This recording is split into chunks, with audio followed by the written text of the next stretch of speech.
Land of the Free, episode 5. We're alive. We're alive in the cyberpunk world. Coming from you hot.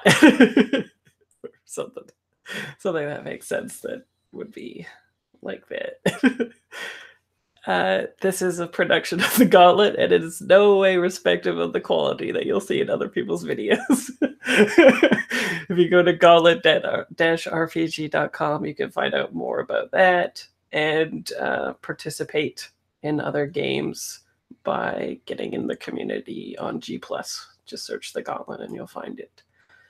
This is our playthrough of Land of the Free, which is a super mega adventure for Cyberpunk 2020 that sprawls across a dystopic United States and is super antiquated but fun.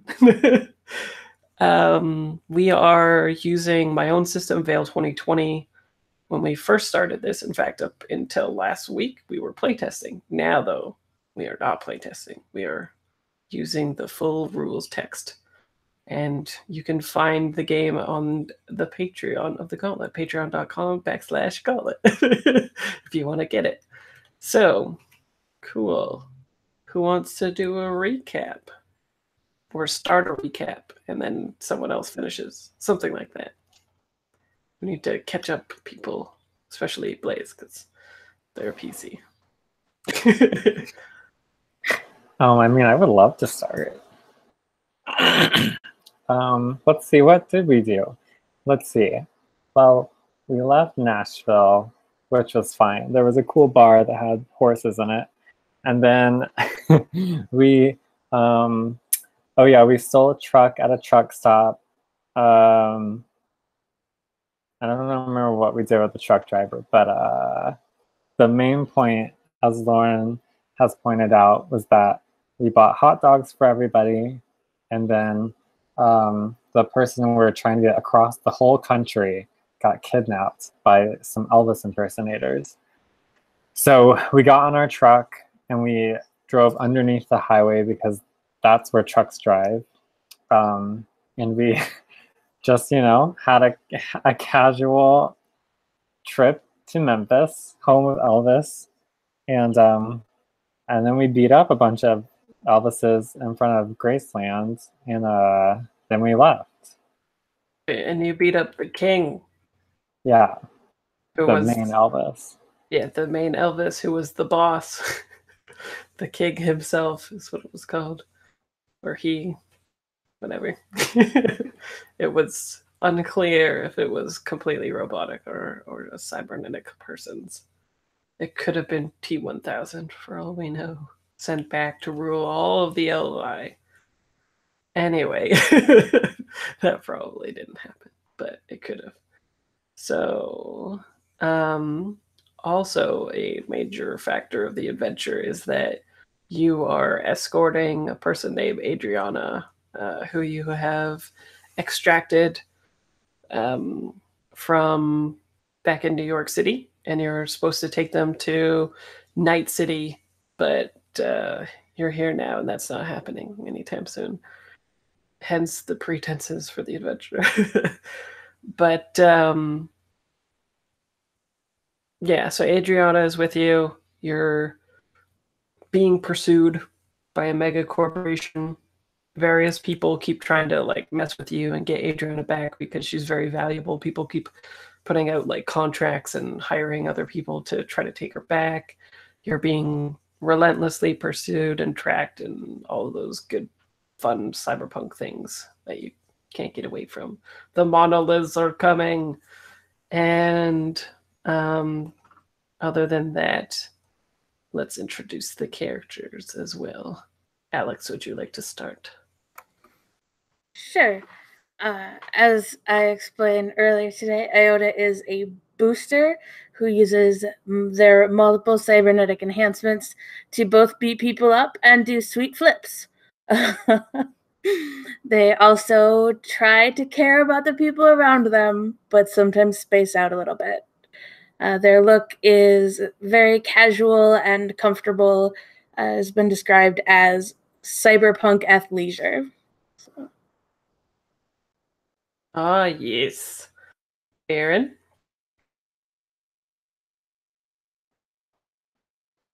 My character is named Omen, and Omen is also a booster who is a street fighter who is happy to get away from that life, but he doesn't really know what to do with his life, if not street fighting. He doesn't really do flips, but he does do some Naruto bullshit from time to time. Let's see. He has prosthetic elven ears, very important detail. He's got synth skin, so he can have whatever tattoos or whatever he wants whenever. He's got wired reflexes. He's the speediest boy. And just in Nashville, he got a whole new arm because that's a normal thing you do in Cyberpunk. That's reinforced. I haven't stopped anything with it yet, but I'm gonna. And I think that has to be all that's... Oh, and I have a sword.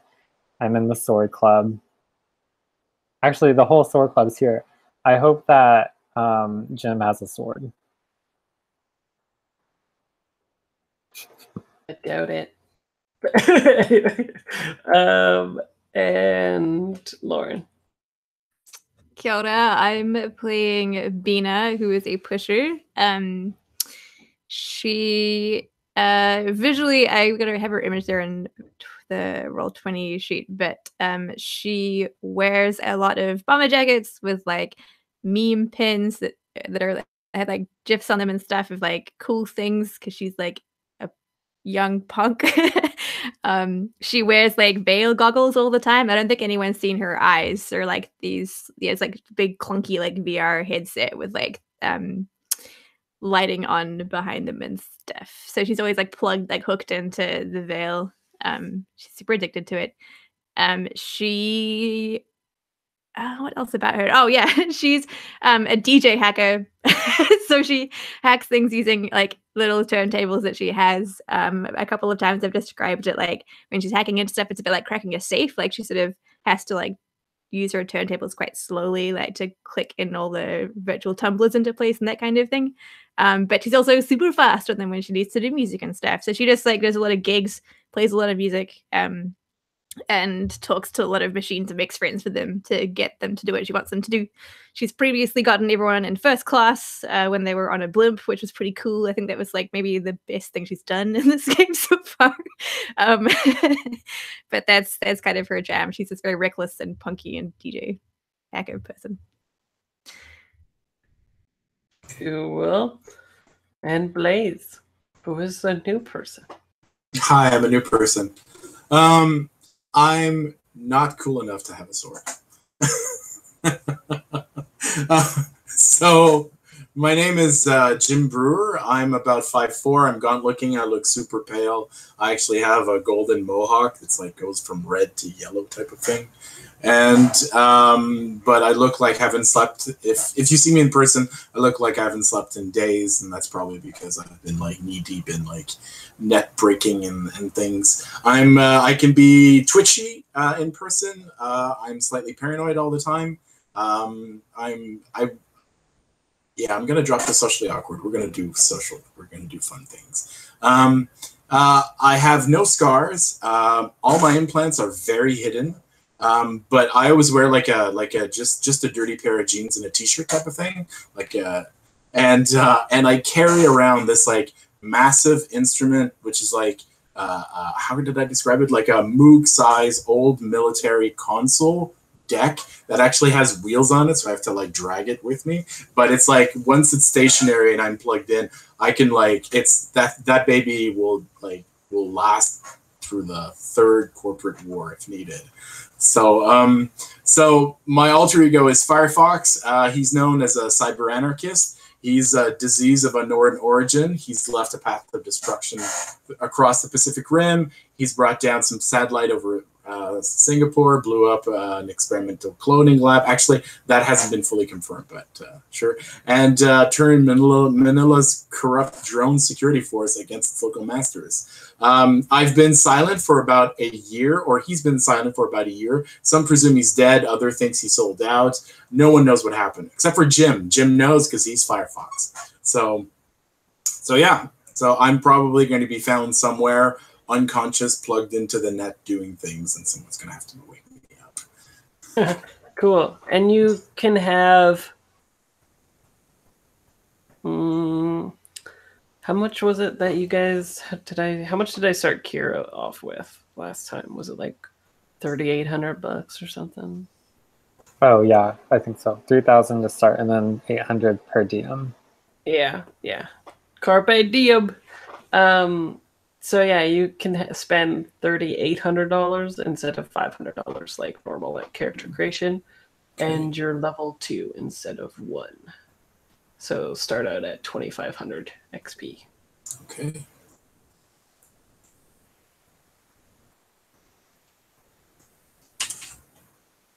Or you actually start out at 3,800 XP. We'll just make it easy. $3,800, 3,800 XP, and then you're fairly close to level 3 anyway. Must have been those manila things. Those manila envelopes. So much XP. Oh, double Lauren. Cool. Okay, so yes, like was said, the last thing that happened was the king getting beat up a lot. In fact, he got like run over and then beat up a lot and then stabbed. So it was a hard day for the king. It also made your very what was supposed to be quiet excursion to Memphis on the lam a little bit loud. But as a sort of love letter thing to bring in Firefox. Is that how you want to be referred to in game, Firefox? Yeah, Firefox is great. Thank you. Okay, cool. And he, him pronouns? He, him. Cool.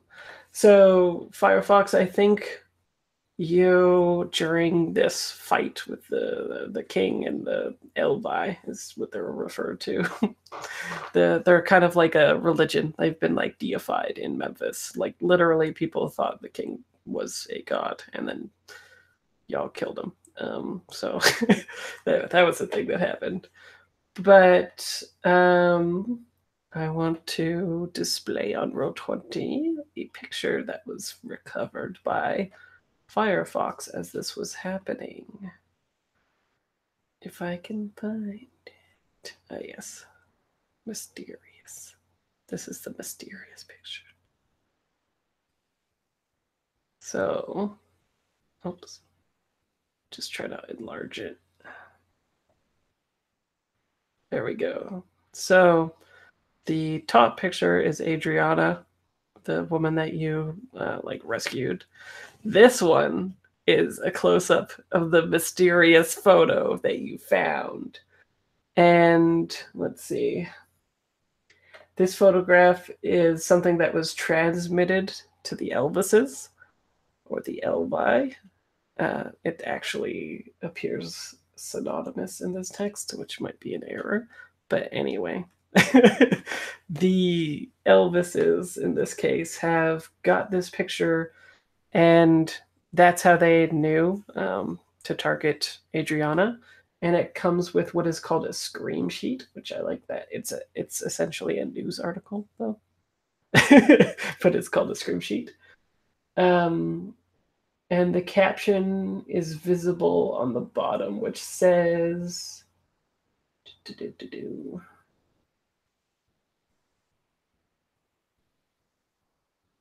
It says that it was taken 2 years ago.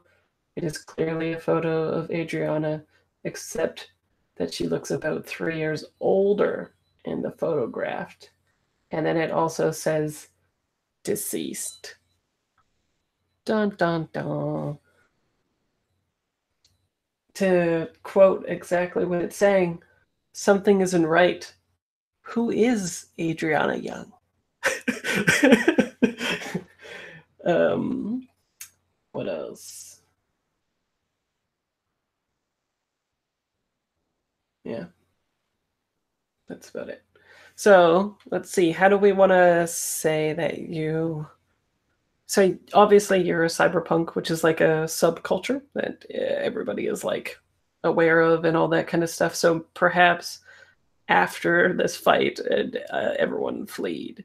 Maybe you guys went to a sort of like safe haven place where cyberpunks hang out, and that's where Firefox is. And maybe Firefox was running some stuff on the net at that time and came across this stream that was transmitted to the Elvises, right? So you have the juicy bits here, the morsels that you can give to these people so they can be like, Adriana, what? And then we can go from there. So what do you think the name of this this little safe haven in Memphis is? Alex has a very good point that we're at a hovering diner. Oh, a hovering diner. Okay. Yeah. So it's not a cyberpunk refuge. It's just chilling at a diner. Maybe it's a mobile cyberpunk refuge that's themed like a diner. Oh, right. Like 1950s, like Elvis memorabilia kind of type of diner, right? Yeah, and then there's like. So wouldn't they be showing footage of you guys beating up Elvises then? It could be the diner of the golden past. Oh, okay. They only play the old Elvis stuff. Since it's a cyberpunk subculture, they're the ones that partake in the rumor that Elvis died, right? And this isn't the real Elvis. This is bullshit. All you killed was T-1000 / someone named the King. That sounds good to me. Cool. Is anyone like really banged up and stuff like that from the fight? What does Firefox see with you guys in the booth? I have 2 harm, so I'm like a little banged up. How did you take it? Do you remember? No, I don't remember. Okay. I think that. Oh, I think I got. Did I get shot when I was talking with that guy on the grounds? Was that it? Maybe. Yeah. So you've got like you're nursing a wound, a bullet hole, perhaps. Yeah, just a real casual one. I think there's like the napkin dispenser is like emptied out on the table, right? And there's probably some like wadded up bloody ones. Not very sanitary, but mostly I'm just like holding napkins on my body. There's probably a server who refuses to bring more napkins. I'm like reaching across the booth to go get another one to drag it across while I'm having a soda.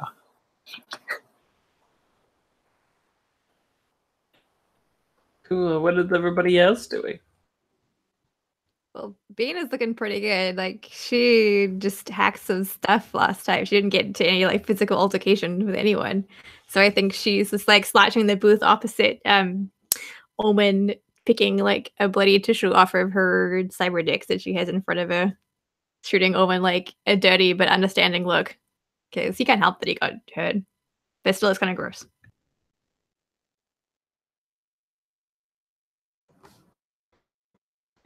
And Iota, I'm sitting at 3 harm. I know I got tased. That seems like a lot of harm just for getting tased. Yeah, it must have been more than tased. Yeah, I probably also got shot at some point. You know, it's just a thing that happens sometimes. So I think I'm sharing a milkshake with Adriana. I think she ordered it for herself. And I was just like, ooh, cool. But also like clearly like wincing a little bit as I like reach across the table for it. Nice. Okay. So yeah, Firefox, you see these 2 beat up people and one person who's looking completely fine. With a person that you know is like A, the contract out for like a whole bunch of folks, and B, she's supposed to be dead. What? Okay. So like I roll up my giant deck on wheels, which is like a portable carry-on. And so I'm rolling and I've got this like ripped up piece of paper that looks like from a White Pages book, even though we haven't had White Pages in like 100 years or something.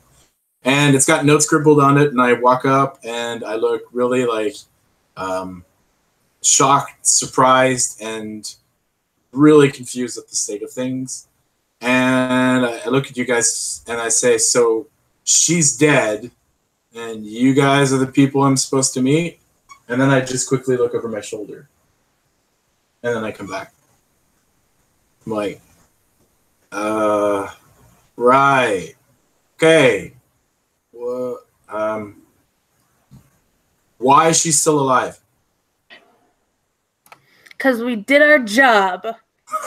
Yeah, man, back off. Who do you think you are? I'm just a guy who answered the ad on the bulletin board. I don't know. I've never seen any news sources tell the truth anywhere. Like everything here is fake. That blimp accident was fake. Like nothing we hear is real. I hear you. That's totally true. Totally true. It's not safe here. We better get out of here. It's not safe at the cyberpunk haven. It's not safe anywhere. Nowhere safe. We are not going anywhere until I finish this milkshake. So you can sit down if you want, but it's gonna be a minute. Okay. So I sit down. I get back up. I said, no, I'll stand. I definitely push a hot dog to Omen because you need a good meal, my friend. I think Adriana's looking a little bit like flustered, right? She's like being accused of being dead and stuff. But luckily you guys are taking it a different way. So she's just a little bit nervous, but also is pretty down into this milkshake as well. So it's a good thing that she ordered the extra bit. You know, sometimes when you order the milkshake, it's like too much and they put it in the side thing. She has one of that. It's probably apple pie milkshake. That's what it is. When someone passes by for like orders, I'm like coffee, and then she's about to leave, and I'm like, make it to go. So, Adriana, good question. Why are you dead? Well, because you guys saved me, of course. And she like shoots a look at Iota. With a mouthful of hot dog, Omen says, no, why do you think you're dead? She said, I can't understand when you talk to me. Why do you think you're dead? He said, why does he think you're dead? Thank you. Yeah, who knows, right? Okay, so this hasn't come up before, but my audio implants are enabled with lie detectors. Oh shit! Okay, yeah, she's like, Okay. That's a good. That's a good one.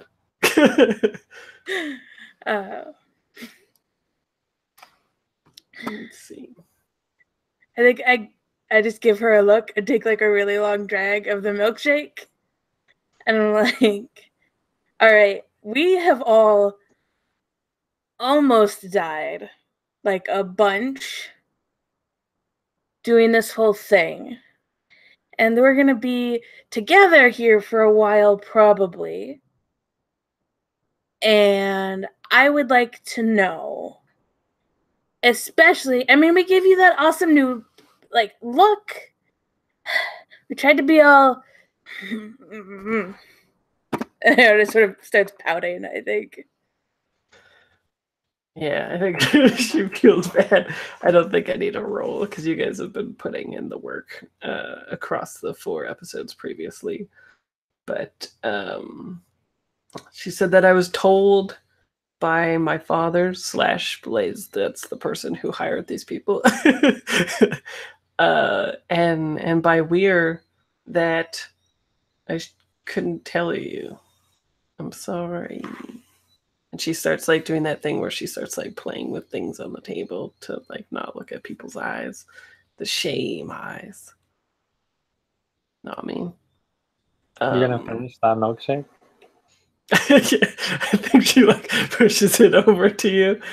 But she nice. I think she admits to you though that she is a clone of her dead sister, generated from the genetic material removed from her sister's body by a heartbroken father. There were 3 unsuccessful attempts before she successfully grew into maturity and had an intellect implanted. I guess that's her brain. Do you remember the first 3 times? No. That's been fucked up. Yeah. Yeah. And so world info dump time, it's like it should be ostensibly impossible that she would be a clone. Like they haven't gotten very close to making clones at this time. So she would be like a, like a walking around $1 billion lady or whatever. She's actually a clone, right? This is like, what? Clone? Whoa. It's not like... That's crazy. Yeah, it's not... That's crazy. Yeah, if you read Cyberpunk now, they'd be like, oh no, wow, the clone thing, right? But since this is 1990, people are like, what? Clones? It's crazy. You can't do that. Yeah, exactly. This is literally like the document in this is like always talking about how like they just cloned Dolly the sheep and all this stuff. So it's like, wow, okay. Yeah. But anyway, so she's it kind of like sheds some light on why the mega corporations and stuff like that are so like desperately trying to recover her if it is true, right? Like they don't know either, but if it is true, then that's like billions of dollars, and that's why it makes sense that Biotechnica would be after them through Narcross. Narcross is like a subsidiary of Biotechnica and like a front cover for them, but it's them. They're the ultimate, monolithic corporation that's pulling the strings ostensibly. I haven't read the whole scenario, but so far that's what's happening.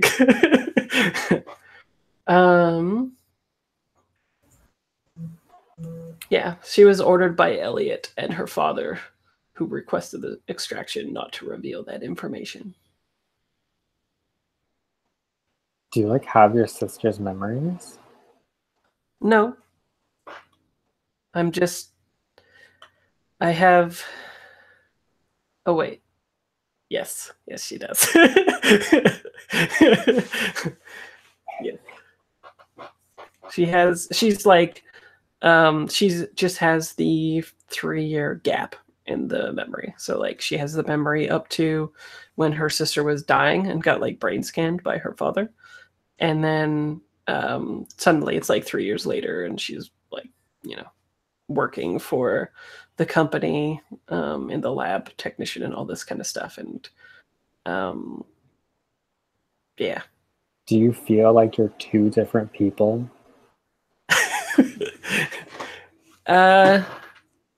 Interesting. I do now, and she sort of like rubs her tattoos, right? Or tattoo. All right, I mean, that's not what I meant. When did you find out you were a clone? I found out almost immediately, but I haven't been able to tell anybody. I may have known this whole time. Are you like okay? I think so. Like my whole life up until now has just been working in the lab, and then now for some reason I get extracted. Maybe my life was in danger. Maybe my dad is just trying to get me out of this life. Who knows? But I haven't really had the time to figure out if I'm okay or not, because my whole life has been constrained into like a box, right? Where I have very structured, meticulous program that I follow, and so I haven't really had to figure out who I am. I just be who I was.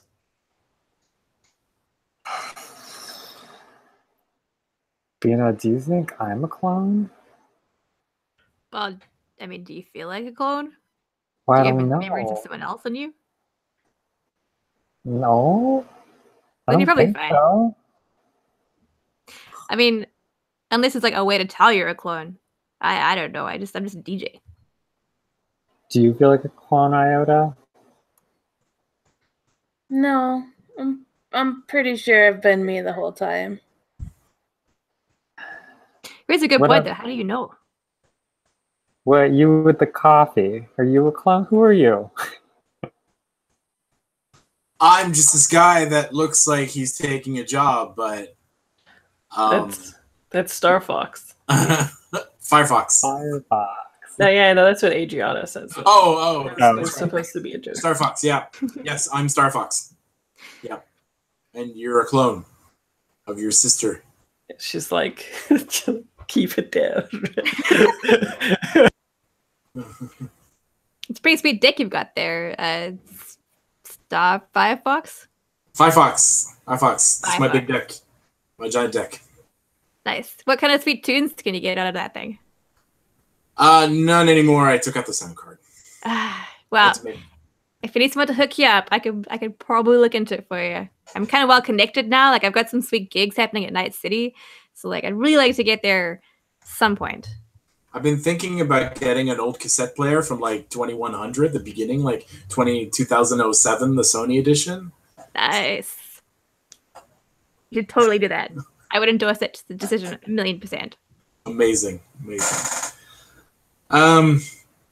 Yeah. I really don't feel comfortable here.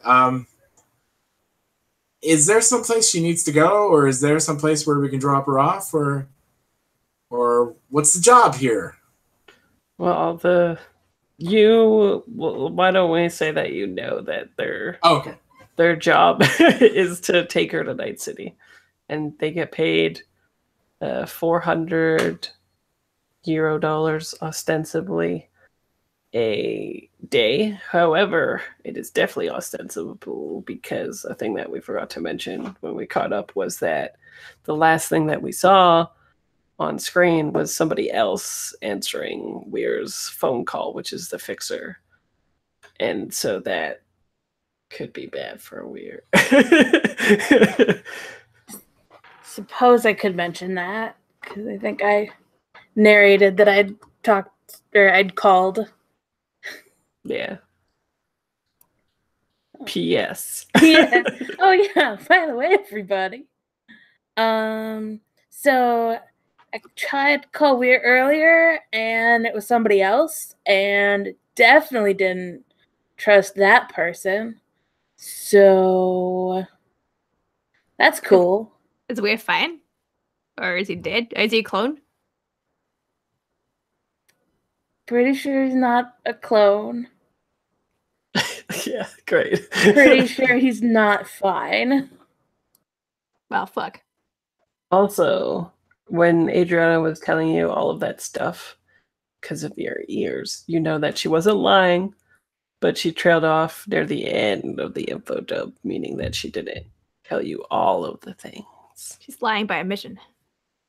Yes, your ears know the omission. A girl can have her secrets. She just shared a lot with us. I'm not gonna pry. He has plot secrets. But being a clone is hard enough. That's true. Okay, so I think Adriana's like, we lost ostensibly 2 people. We could use the help maybe of another hacker. He already kind of knows anyway. And she like kind of whispers to Iota, and then just like the ear to ear thing, or maybe she doesn't need to do ear to ear because you have super hearing, but she whispers very slowly and silently. If we don't if we don't allow him into the job, then he could just leak this information, right? and say like last known whereabouts and make a quick buck, all that kind of stuff. That sounds like a very good thing that I would definitely do. You have super hearing. How did you hear that? Oh no, sorry. I'm just kidding. I'm thinking weird motives. Maybe if they don't pay me, I could totally tell the world of who she is. That would go against everything I believe in, by the way, but that's okay. No one knows that yet. Plus, I don't know what it is, but my bandmates keep dropping like flies. So like I could really use someone else in my band. I'm sure I can get a keyboard attachment of some sort, and then. Yes. Oh my gosh! Please. Mm-hmm. USB-C though. Dun dun dun.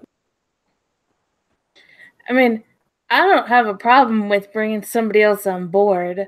I just like it seems like there's a lot going on here, and we're bringing you to some other people, and we have no idea what they want with you, and maybe you do. Maybe you don't. I don't know. That'd be cool if you did know and told us. Rough. Okay. Yeah, you're good at formulating things so that she would feel bad and tell you. Yeah, she says that what she knows is that her brain is a fusion of organic and the electronic. And that before she left, her dad programmed or uploaded information into her mind that she can't access. Like the safeguards and the ice and the programs and shit in it are things that she's unaware of, so she couldn't like tell you the tripwires and shit like that of trying to get into this place. But there's, very important information hidden in her brain, a la Johnny Mnemonic. I guess they just read that when they read this. Just that's too much shade. I'm sorry. I feel bad already. So she's got like her backup USB drive in the back of her skull. It's like her inner brain though. She does have interface plugs though.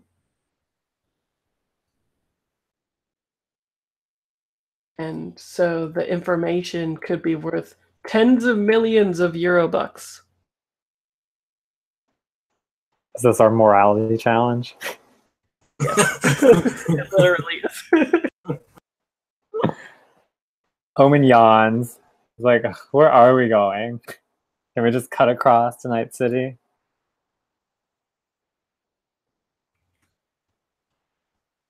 What do you mean? I mean, we're...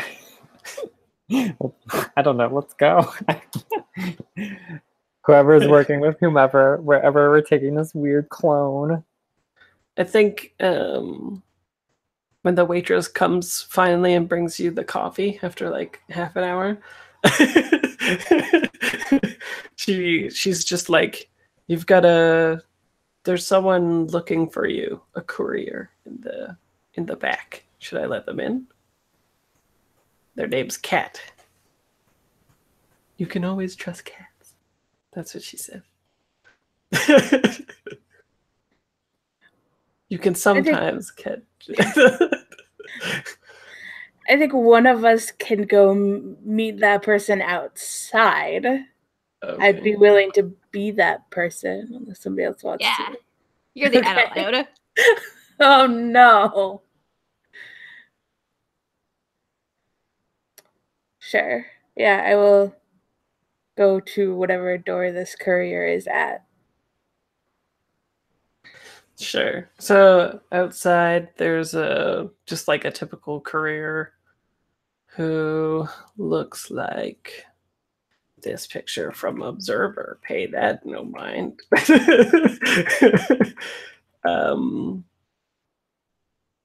It's like a young woman who is definitely from Observer that I would like to play that game sometime, but my computer can't run it apparently, so I have to wait for it on PS4.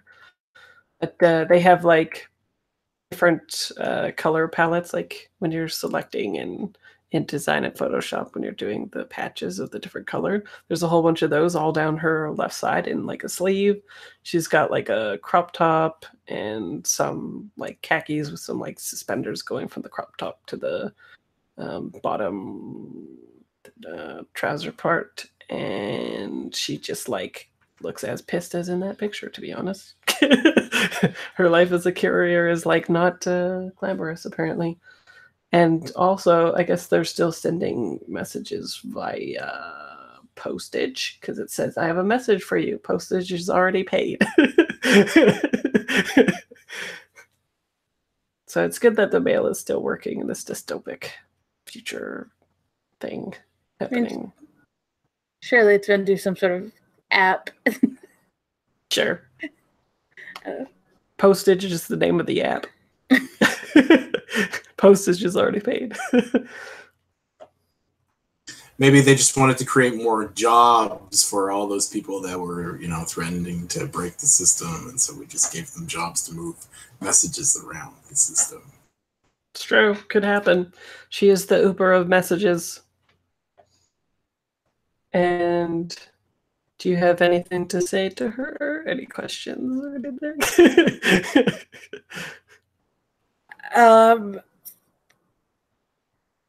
Thanks. Okay. Were you told to deliver this here? Like Yeah, this diner? Yeah. They said that, and she like holds up a picture, and it's of like y'all on the news beating up Elvises. So they said that I could find you here. Someone from New Orleans named Hart. That's all I know. All right. Well, do you want a burger or something? She like does that thing where she's being polite and like waits the appropriate amount of time to be like, no, I shouldn't, and then waiting for you to be like insisting. And then if you do that, then she will. Otherwise she'll leave. I feel like maybe part of the reason Iota got the lie detectors was so that they could tell when people were just being nice and polite. Like, I don't know that they would have picked up on this without them. Yeah. So, Society.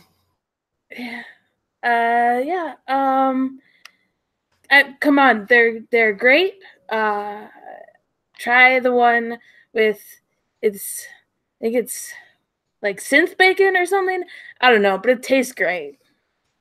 She like, yeah, the facade of her looking pissed is like changed. It's like when you offer an actual good tip to a pizza delivery person, right? It's like there's a sudden change. And that's what happens to Kat, who comes in and like, I guess just scoots over next to Firefox and just like starts. She actually, what happens is she orders the burger on the way there, and when she sits down, the burger comes, and then the waitress kind of smiles at Firefox because it took her 30 minutes to bring coffee and only like a minute or two to bring the burger. Shade. Anyway, yeah. So I think she'll just be there in the background while you guys are talking. So what do people want to do?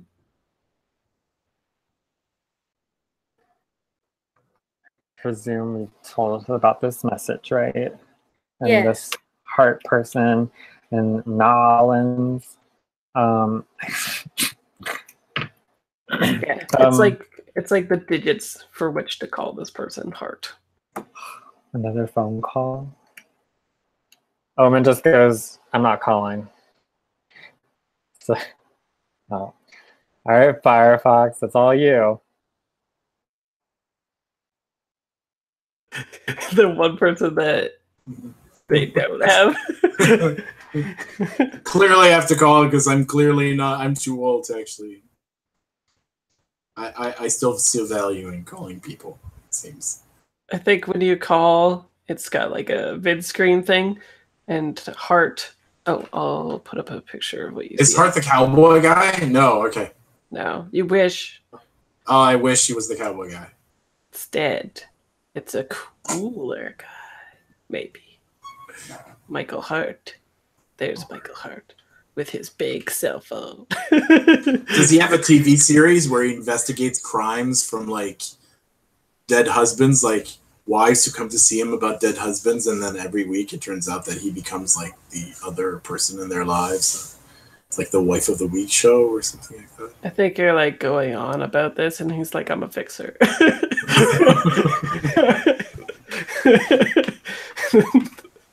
And he's like, "I have a message. It's true, but not for you. I'm looking for the group that trounced the Elvi.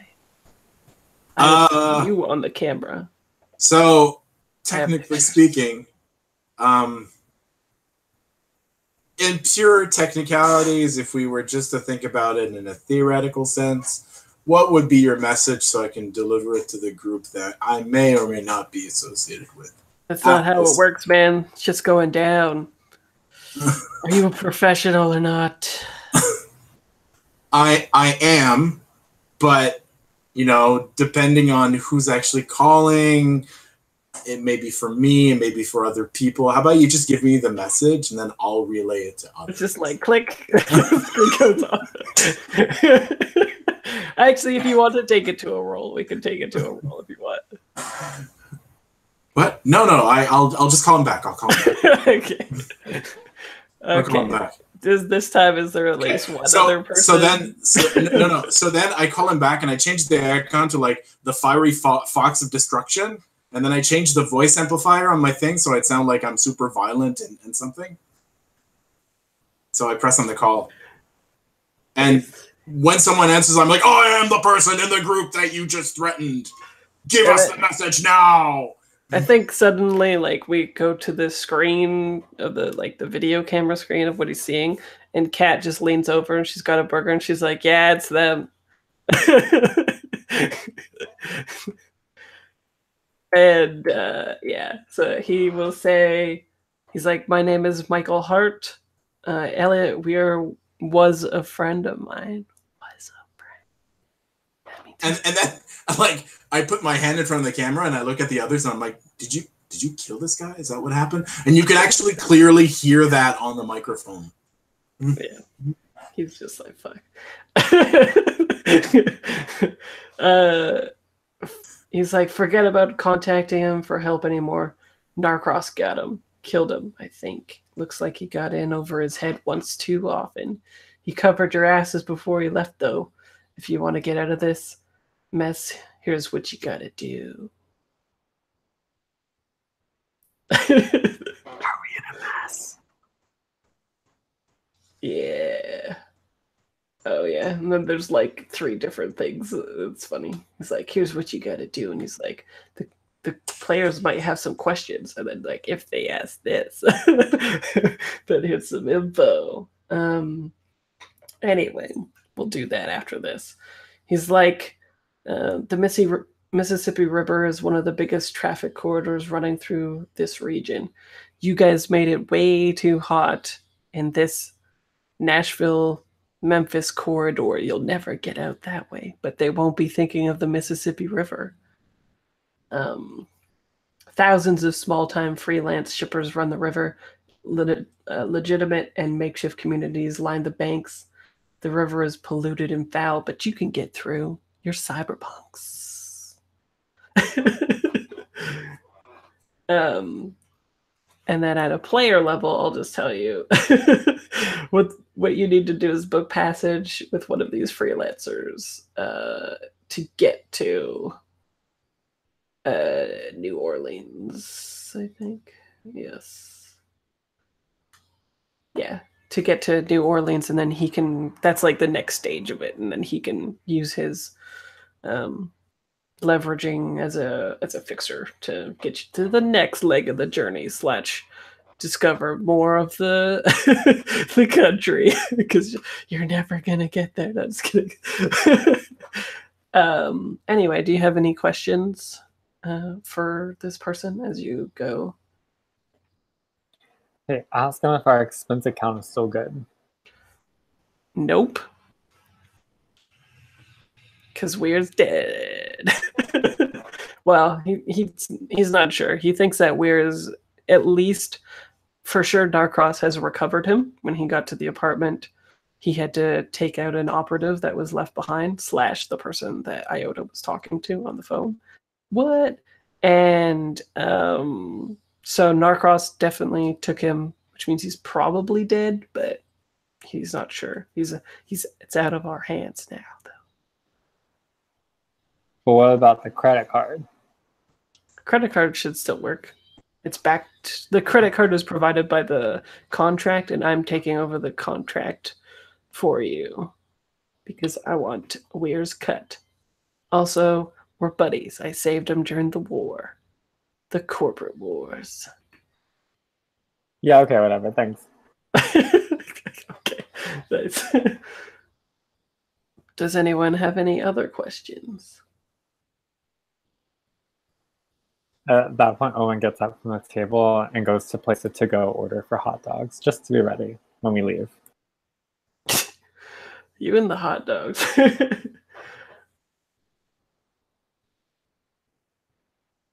And he's like, I think you guys are being traced, but I think this is secure. There isn't much time to waste. I understand that you have access to all the operating funds you need. You didn't tell me who your contact was, though. You said you would have everything you needed to find him. All I want is to get the cut that Weir was gonna have. Owen yells over. He's like, well, tell him he can have it. I don't care. Are we still going to get paid? Just like info dumping the things that it thinks is very important. It's like, how can you trust the guy, right?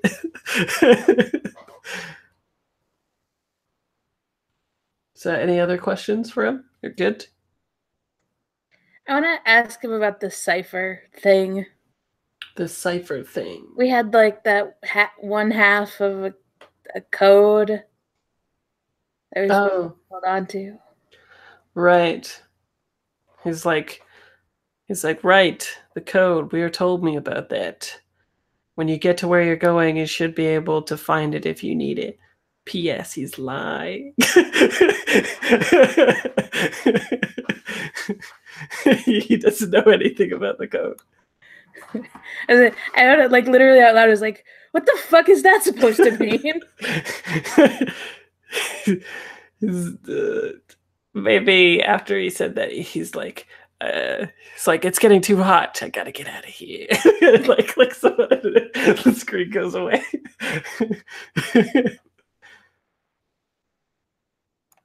I mean, my guess is that he's just an idiot, not a, I don't know, bad guy. Yeah. Well, and also, when you're like, maybe you instinctually bring out the cipher or something when you're talking about it, and Adriana's like, that looks like a code to a cyber vault. Maybe half of it.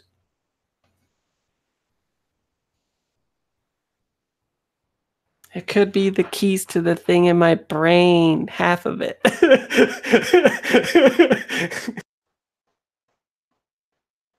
Well, why do you write it in a code? I don't. She's a med tech. I don't know if she would know that. It's how cryptology works. I don't know. I don't know what cryptology is. Can I punch Would you like it? us? Would you like just crack it out? I mean, I have all these tools on this big thing that could probably extract it out if you like. If you did that, we could learn more about what's happening. But if we hit countermeasures, it could kill me. What do you guys think? I look at the other hacker and I'm like, what do you think the odds are of that happening?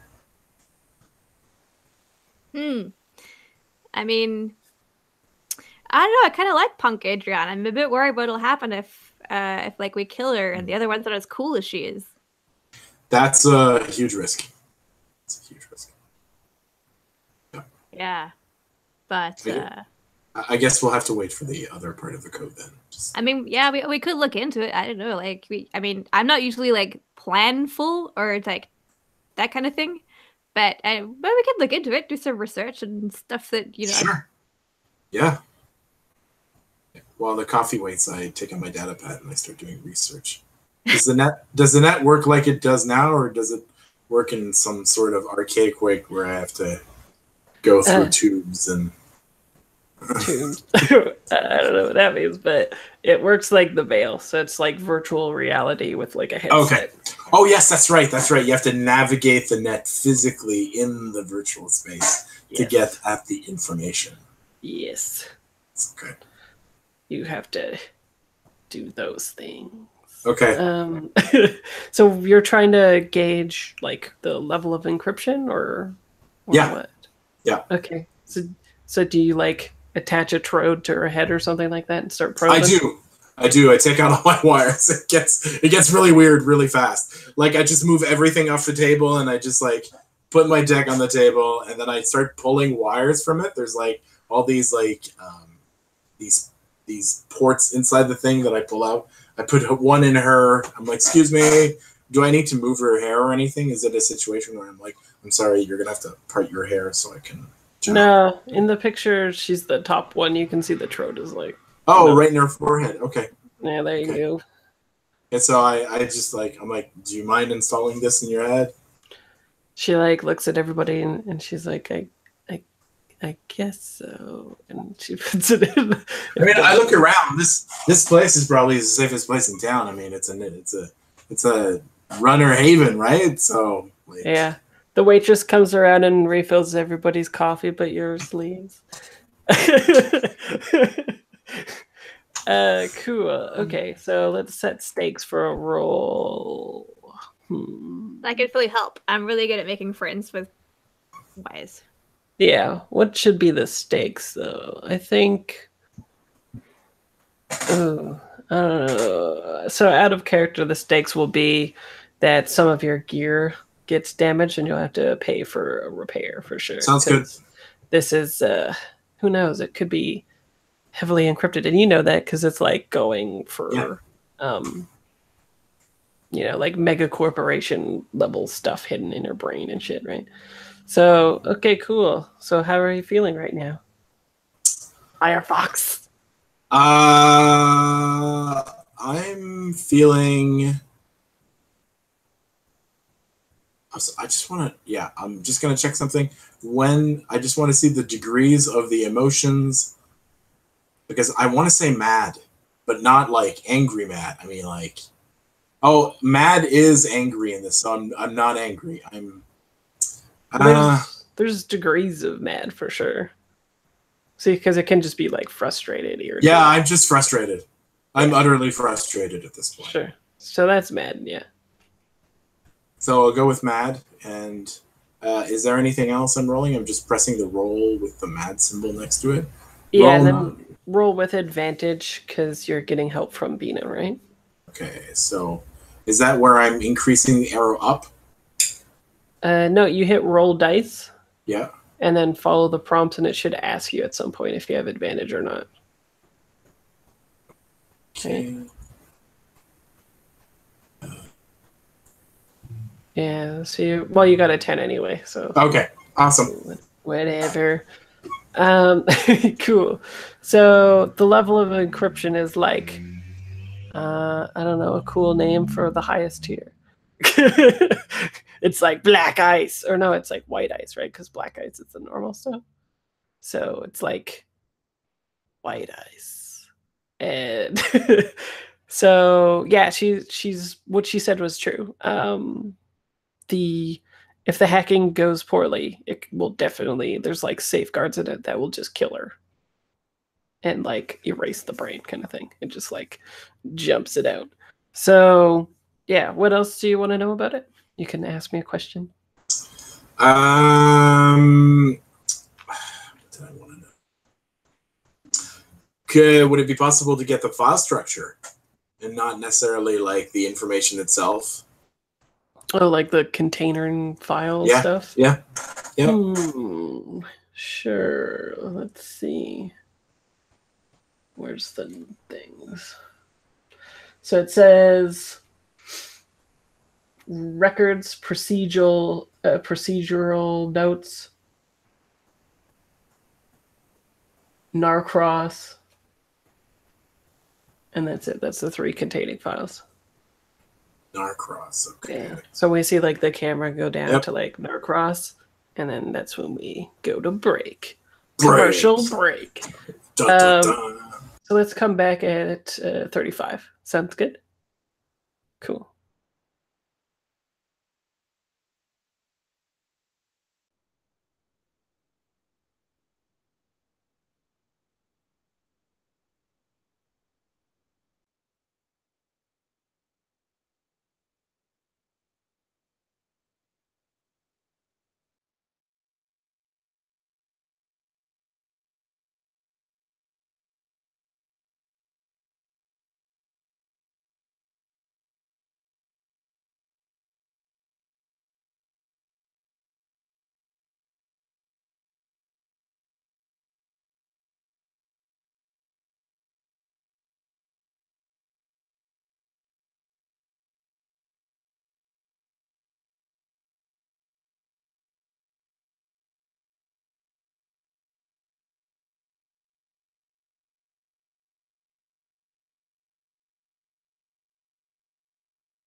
Oh, I guess Lauren's gone.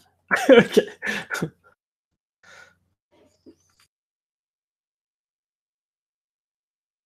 Uh-oh, I need more water.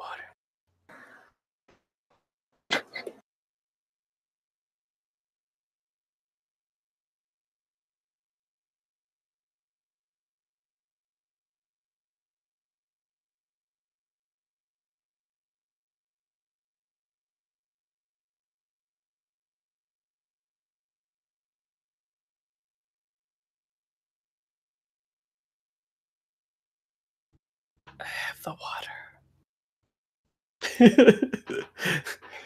Thank God. I know. It is hot out. Gotta stay hydrated. Stay safe. Stay focused.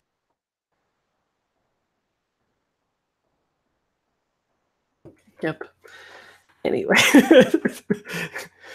Okay, so where are we at here? Yeah, so you discovered the file structure. And that's all that's kind of like safe to pull out, even with your 10 plus skillage, unless you want to crack it open. I'm going to stay away from cracking it open at this point because I don't feel comfortable, especially if other people care about her. Yes, sounds good. Cool. Oops.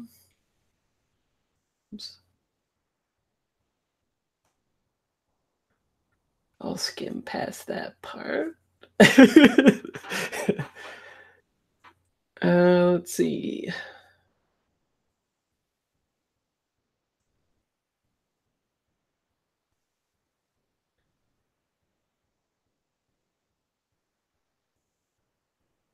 Cool.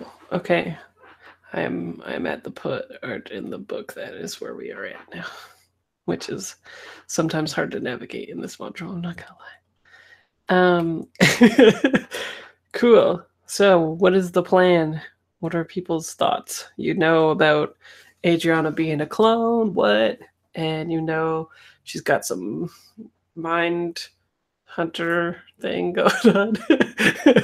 And it's like also in this Cyberpunk 2020, it's kind of funny because her mind is like Minesweeper, basically. Like with that system, it's just like you don't know where the pitfalls are and all that kind of stuff. So it's literally like playing Minesweeper, which is scary. And so yeah, so hard is like get to New Orleans. You learned all this information. You know about the clone stuff. What are people's thoughts and feelings? Iota, how are you feeling?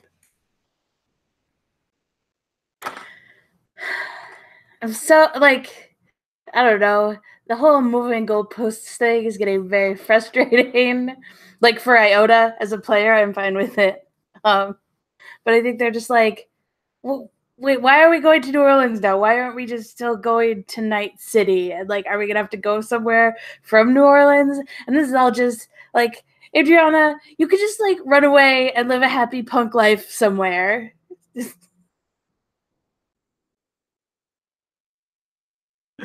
Yeah, the passage is too hot. You can't just. It says that if you were to try to make your way after, I mean, this isn't even taking into account that you were assailing Elvis's. It's like it's too hot, and going via this way is what Narcross and / Biotechnica is looking for. They already took out your fixer. You have to play it smart, play it on the lam, right? You gotta get to someplace they're not thinking of. And to be fair, floating down a river in a raft is low key. It doesn't have to be a raft, obviously, but yeah, a trash river. Yeah, actually, it sounds like it is pretty bad. But anyway, so yeah, as players,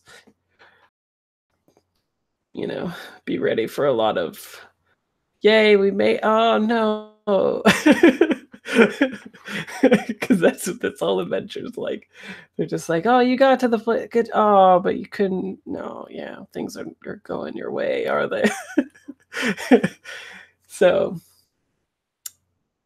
I try to convince Adriana to just be like, just peace out, live in a commune somewhere. It'll be way better. I mean, like, I don't want to tell her what to do. She's had a lot of that.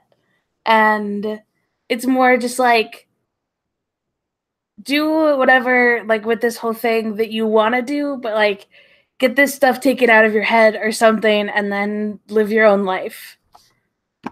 Because, like, as long as it's going to be in there, you're probably not going to be safe. So, like, we can do this, but no, consider your options.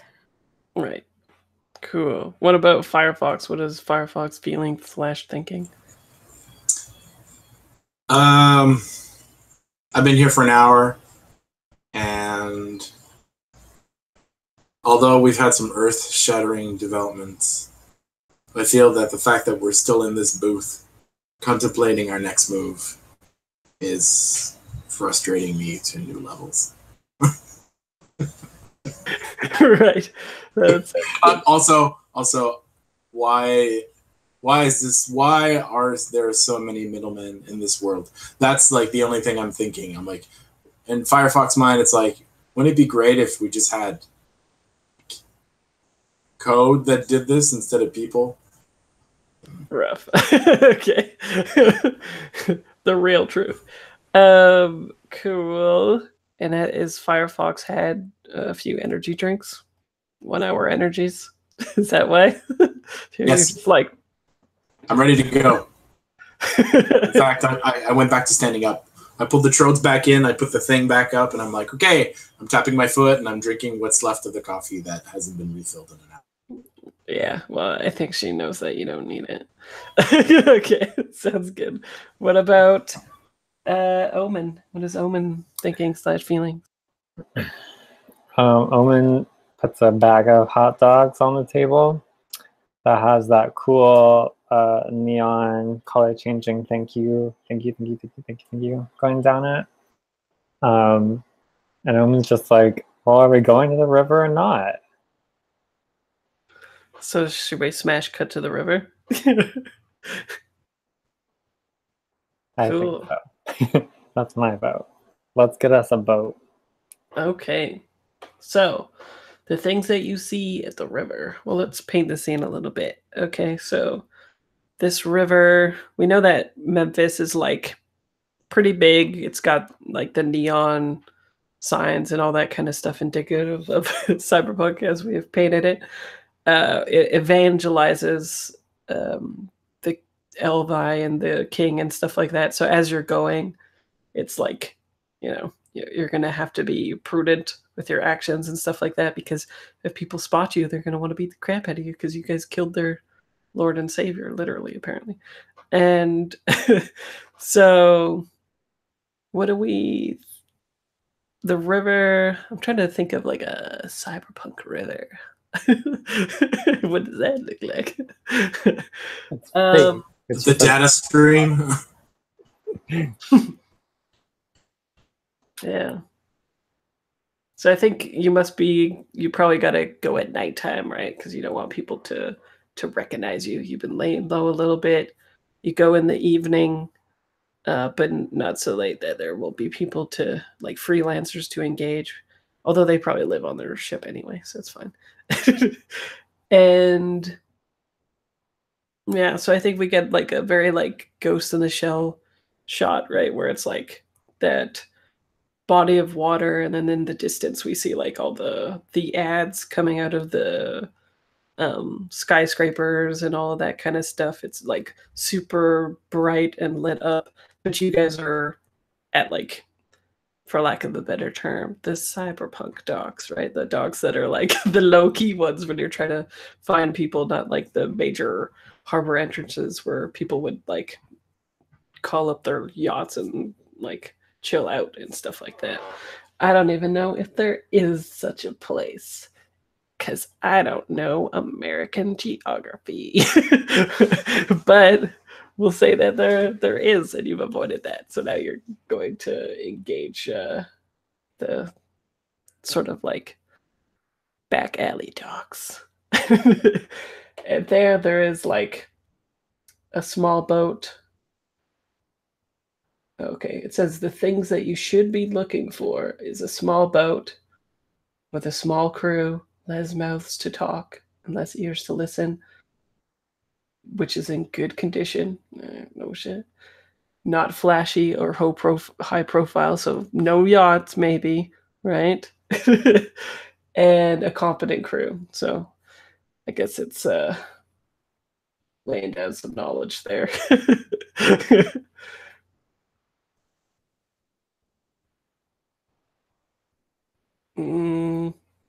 Rather than go for rolls with this, I think I'm just going to fast forward this a little bit. I don't need skill checks to find a good looking boat and stuff like that. We'll just say that we open on you guys browsing boats and you like, it's like the montage, right? Of you looking at like the worst boat ever to like the best boat ever to like meeting in the middle somewhere. Like, to flash cutting at our wallets or our data numbers and looking at our bank accounts and saying, no, we can't afford this. Well, it's probably like the yacht one too, right? Where one of you is like, maybe not. No. What if we try the card and it doesn't work? Or maybe it still does work. I don't know. That'd be funny too. Like it, yeah, we could say that it's like, you know, a smart credit card or something like that, right? Before Weir died, he like, before handing it to you, or maybe before Young passed it on to Weir, who passed it on to you or whatever, programmed it to to like not allow for these ostentatious things. It allowed for Omen to buy an arm because maybe it thought that, you know, you guys might get your arms blown off and stuff like that. But yachts, I don't think so. So yachts are bullshit. So what you come across though is a sturdy looking 40-foot 2-deck job that could have once been an offshore fishing boat during duty off in the Gulf Coast. This boat is battered, but well cared for and maintained. It is fired? Sure. It's fired by 2 CH00H2 marine turbine engines. And has a large cargo area where nets and catches might have been stored. A Confederate flag flies from the radio mast, and the name is stenciled on the fantail. The Verena, note to savvy punkers, Verena Davis was the wife of Confederate President Jefferson Davis. The boat is moored at a large open harbor on the river, the major congregation point for freelance riverboaters in Memphis. Working on the boat is a grizzled man. Oh, this is actually a really great. This is like the best description they've had so far. So check this out. Working on the boat is a grizzled man in his late 50s. He is wearing a tank top and a Greek sailor's cap. A pipe protrudes from his one side of his mouth. Despite his age, the man is obviously in excellent shape. He is robust and trim and having no trouble with the large crates he is lifting from the deck. Bright blue eyes surrounded by a wealth of sunburnt crow's feet gaze watchfully out from under the brim of the cap. A disheveled mop of sandy blonde hair completes the look. The man is busy offloading the last of his previous client's cargo standing in the pilot house. Working over a small chart table is a young woman who has the eyes and hair of the older man. She's obviously related. Most likely a daughter or niece, considering she looks to be in her mid-20s. The man is Cleary Cantor, an experienced long-term river freelancer. The woman is his daughter, Grace. I think I maybe want to X card the Confederate flag Sounds good. Okay, cool. What is there instead? Um, A D20? Are they gamers? it could be something else. I don't know if that one What would like it be? anti-punk group would be found here or something, but like Just an A, just an old school A in a bubble. Sure, like an Or it could anarchy be, like, symbol. the old Tennessee flag. Maybe it's not used anymore. That's the state flag. Sure. Well, I think yeah, sure. Either one of those is fine, I think. Whatever one that you would like to have on there instead, Alex, is good with me. And I have pictures of the person. Cleary, here you go.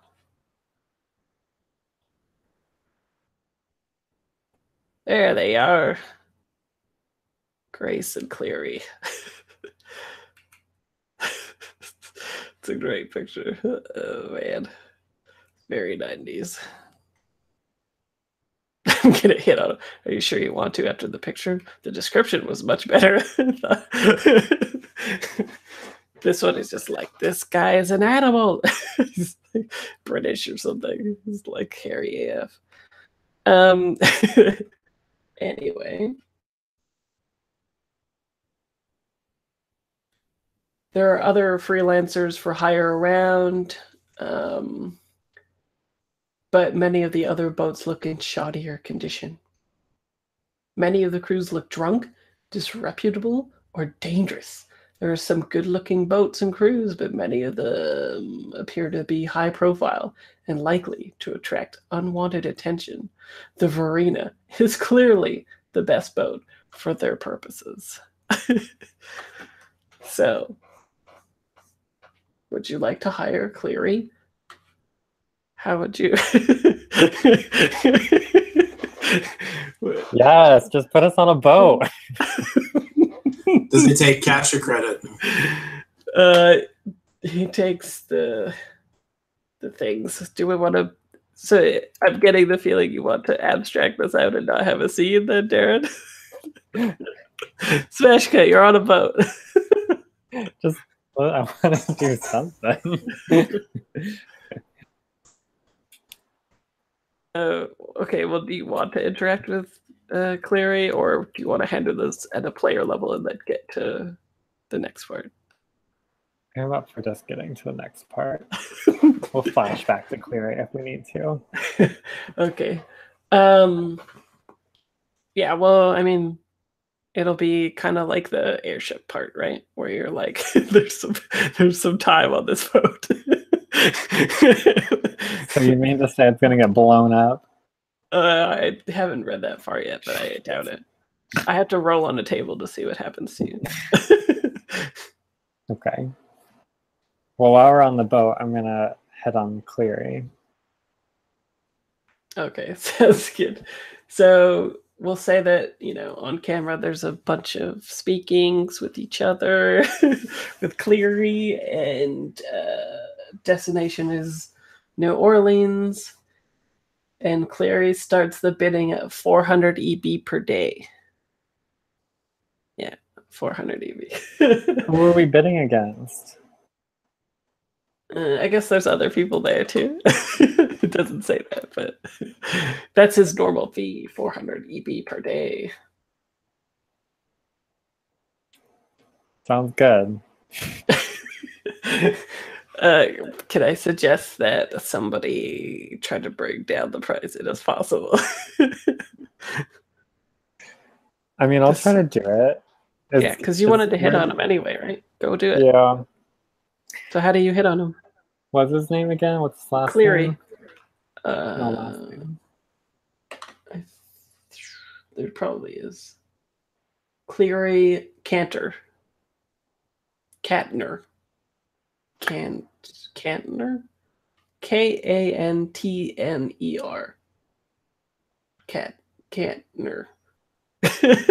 Okay. Cantner. It's Tennessee. It's probably hot. So first, Owen takes off the shirt in a slow-mo as he's like walking towards wherever Mr. Canton is. And then I think that Owen like leans against a pole that's on the dock or something, you know, however waterside structures work. And he says, Mr. Cantner, this is a nice boat you've got. Yeah. She's seen a lot. This boat. We've been through a lot together, her and I. And it looks experienced. Awesome. And remember, he was like unloading and loading barrels and shit like that. Oh, right? I remember. So it's same thing. He's got like the, you know, the Irish docker look going on. He's all sweaty. Cool. Okay, so do you want to roll, and then we'll see how this conversation goes, probably. Otherwise, you're gonna have to work so hard to maybe not even get it. Yeah, I'm annoyed. Why? Because Owen just wants to get on the boat. What's annoyed? Is it math? Annoyed? No. Yeah, my head is annoyed, right? Oh, okay, yeah. Okay, let me check my box. Hit a button. What did I get? 11. Oh, that's good. Wow. So he's down. Cool. So you said it looked experienced, right? Yeah, looks experienced. You know, me and some of these people that I know, don't worry about them. We're just trying to get downriver to good old Louisiana. Do you think you could help a guy out? Yeah, I think he like starts laughing and he's like, I like the cut of your shoe. That's an old person thing to say, right? I like the cut of your jib, sir. Cool. And he's like leans in conspiratorially and he's like, for you, I can bring this down to 290 EP per day. Well, listen, you're gonna have 4 very able bodies at your disposal. I think, you know, what's like 100, maybe 80? Wow. So he brought your roll brought the price down 110. You're like, maybe make it a quarter of that. I'm saying, you know, there's labor, and then, you know, whatever little else I could add on top for you, Mr. Boatman. I think that's a 12 plus. He'll bring it down to 200. Half price. Good deal, right? And his like, you know, his eyes linger a little while and like trace up your body. And then he makes it the 200 EBs. Well, what's your final destination, big guy? I'm a freelancer. I go wherever the river takes me. Well, you know, how about I could just a little bit, maybe like 150. I'll show you a good time in New Orleans. I thought the good time was already applied. Oh, well, that's just on the boat. I'm saying, you know, we'll see the French Quarter. I'll show you my French Quarter. What do you mean? Like, so after you get off the boat, you'll just be like, what up? The double duty. Yeah, we'll go on a date or something. I don't know. Okay. Yeah, sure. I'll give you 150. Jeez, you're working hard for it. Cool. We got the boat. Yes. Yada yada yada. Yeah, so 150 per day. That's the thing.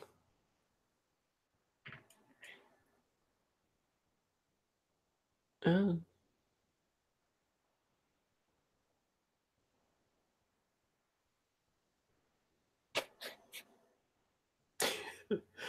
That's pretty funny. There's an optional episode that we can do that is called the Hot Doggers. We've already been playing that episode. Yeah, for real, right? Anyway, that's later. If you want to know any of the stats about the boat, let me know. I have them all. Otherwise, what are the stats for Cleary? for Cleary, No, I'm kidding. Please, let's just move on. Okay. Okay, fine. Okay, cool. So on this boat, the Verita, what? Let's see. So you guys we get the montage shot of you guys like moving in, all that stuff. It's just Cleary and it's just the daughter Grace on this trip. And they'll leave like immediately and are sympathetic to cyberpunks. Apparently enough to lower the price a hell of amount. The module's like, don't go lower than $290. I was like, but he's trying so hard.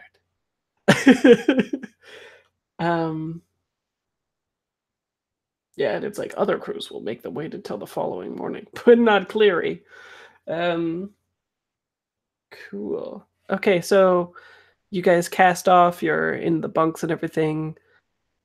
I would like to know, as you're going down the river, what, similarly to the city, is how do we know this is like a cyberpunk future, and what is normal about this? It could be actually the boat or the river. Actually, I'm interested in picturing this, the Verena in my head as well as the river. Any ideas?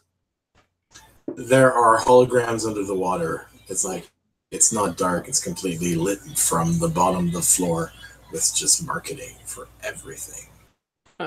Advertisements in the river. Cleary definitely scoffs and like spits in the river, and he's like, they've sullied the mistress.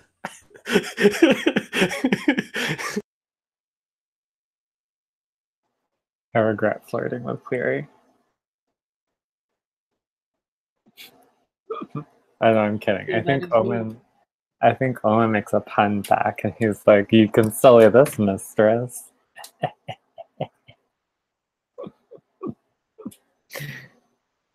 Anyway, for my detail,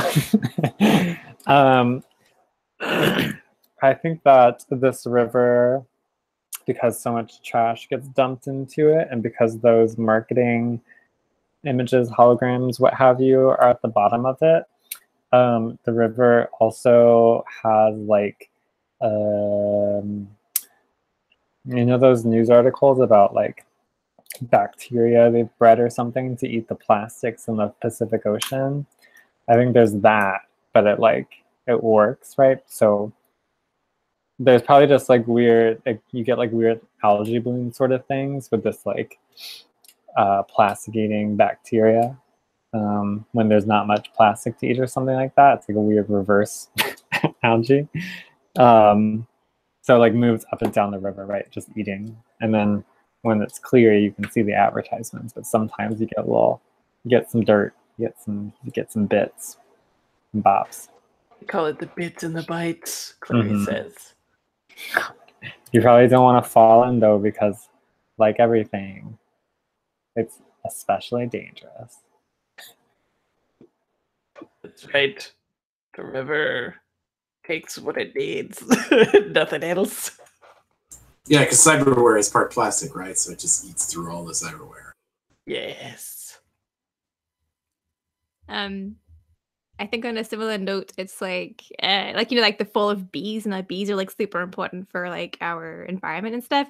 I think there have been some manufactured like cyber bees that are pollinating, gathering like sort of pollinating areas and stuff, and like doing the bee things that bee things do. So that's like the cyber part of it. And I think like the normal part of it is there's still like, I don't know, like magpies and stuff that like shiny things. And so there's like little nests in the trees that have like some of the cyber bees like built into it and stuff, because like magpies like to collect things and are annoying. That's true. We have a lot of magpies here. Eye says. Iona? So I think that one thing that's different is that there are just like vast stretches where the like banks of the river have just been replaced by like concrete. Like I think there was too much erosion or whatever where it's like it's just been completely paved over basically. But I think that one thing that's the same is that there are still times at night where it's quiet and you can hear the water sort of lapping up against the sides of the boat, and it sounds like it's clean even if maybe it's not. And you can hear the magpies and like actual wildlife, and like there are moments of sort of calm, sort of soothing sounds, and yeah. Awesome. I love it. It's a much better detail than what I was putting in the chat. I feel bad. Cool. Okay. We're over. Okay, let's come back at 15. Final break. And then we'll see what happens on the river. Cyberpunk River.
I was gonna respond and then he left. Does not bode well for our like road trip across America. We're never gonna get anything done if all the responsible people keep leaving. I know, right? We're doomed.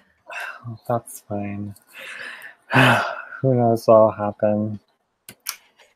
We might have a probably has to guess. yeah. We might have a swarthy boat captain following Yeah. us. Those are always handy to have around. Too bad Ratchet's not here to see me successfully flirting. Or Clank. So, Owen, you need to teach him some new slang, like, because old man lingo is not cool. I have a feeling Cleary won't listen to me about that. We'll punk him up, don't worry. We'll punk him up. Yeah. Give him a cool new haircut. Give him some makeup. Also, I like how in the picture of him and his daughter actually looks 19. Oh, yeah. Proving that, like, they could have done it. Yeah, that's true, hey? They're just like, we feel like no. They wanted to give their players an opportunity to fall in love with Adriana. Yeah, must have been it. Hmm. After all, she is beautiful. Conventionally beautiful, even. Yeah, that's not what they say. That's what I said. So I was like, you don't know me. Cool. Okay. This was gonna segue into a mission. But maybe I'll just do an encounter thing real quick and then we'll do the mission next time. Because I was gonna have it so that it might just like, well, who's playing next week? Will it make sense to be in a mission when suddenly people are here? Let's see. Next week is 1, 2, 3 new people, so probably not. This is Michael, Matt, and Blaze, essentially new. Still will suddenly be here, so we'll just do an encounter, and then we'll segue into the mission, which is an optional one, but I think it's pretty cool actually. But you can say yes or no to it. Well on the butt. So let's see. Let's roll. Ooh.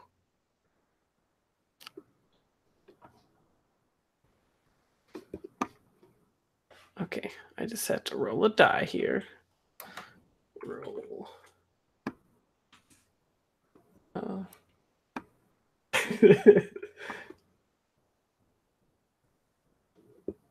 Cool. Okay, so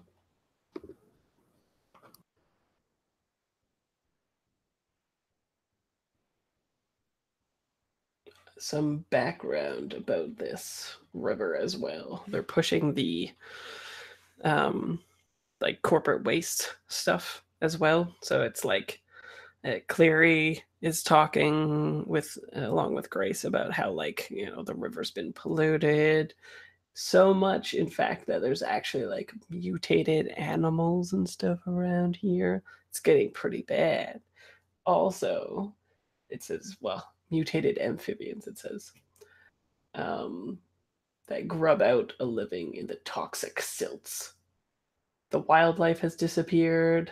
There's a new kind of life thrives on the river, though. A subculture has grown up on the Mississippi since the Great Collapse.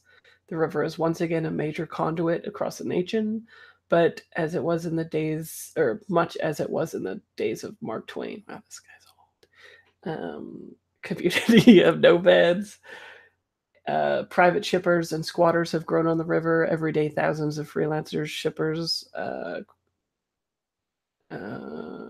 carry private passengers and cargoes between ports and the river. Nomad families are even Seen sailing up and down the rivers looking for contract work in Memphis, St. Louis, New Orleans, and other cities along the banks. There are large communities of squatters grown on the shoreline areas. And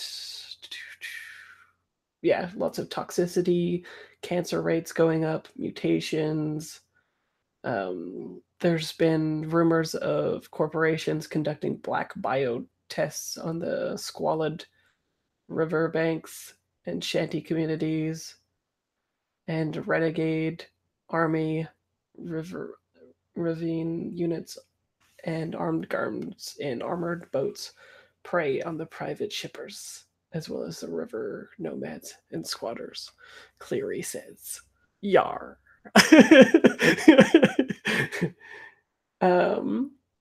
As for what happens on the first day, I think you guys are like out on the deck. It's a pretty nice day. Maybe it's actually in the evening, so you can finally see some stars because there's not so much like noise pollution and stuff like that, right? And yeah, that's a new sight for most people, right? Because everyone's living in the cities and stuff like that. So it's like, whoa. Grace is out on the deck, I think, and she says, like, actually, what she says is she's like, "Do you hear that?" Right, like the typical thing in the movie where it's like, "Do you hear that?" Iota, are you out there? Because I guess you would, right? I was going to say, probably. Yeah, I do actually. Cool. So what you do here then is in RPV 101, if you could make it out, I guess, Iota, you know all the specs and stuff like that. Yes, cyber bees as well. They're out there, but they're not militant. They're just really cool to look at. There's a small, lightly armored, but quick and heavily armed boat approaching the RPV 101. Approximately, maybe you can hear this. It approximately can go 500 kilometers an hour. Wait, 50. I was like, wow, that seems like a lot. But what you hear is like the ship beginning to sink. And so it makes like a scrape, especially because you said that the sides are concrete, right, of the riverbed. So maybe you hear the scraping of like the boat being pushed into the water, right? And then the like the sound of this specific engine and motor. And Grace kind of like shivers and she's like, I think I can hear the patrol coming. That's how she would refer to them. they're like, they think that they're the law around here. They push us around and ask for money and say that they're policing us, but it's all just like a cheap ploy. It's a cheap trick. Like the band I like, because it's old. Because we're in 1990. Yeah, but and so Iota, you hear this though. You know that she's right and they're coming. So what do you do? Do y'all have any guns? That's a good question. No, we're Team Sword. We were so not prepared for a non-sword situation. Let's see the stats of the butt. This is called character growth. Yeah, buying a gun is character growth. Let's see. Especially with our own money. Oh my god. So, the Varina is a converted open water fishing boat, once used for shrimping in the warm waters of the Gulf. Once the corporation squeezed out most of the independents. Yeah, bada. Cleary bought it. Rechristened the tough little boat after the wife of blah. Racist stuff. Fish holds into cargo areas. So you've got the CHOOH2 marine turbines. You've got satellite and navigation, radio suite, scuba diving equipment, food, and water. This. Oh yeah, there's a weapon, a pintle-mounted 50 caliber machine gun on flying bridge, and a spotlight. So you got that going for you. I was expecting like maybe a shotgun or something. Well, you got a 50 caliber mounted machine gun. That's pretty good. Yeah. Where's Omen?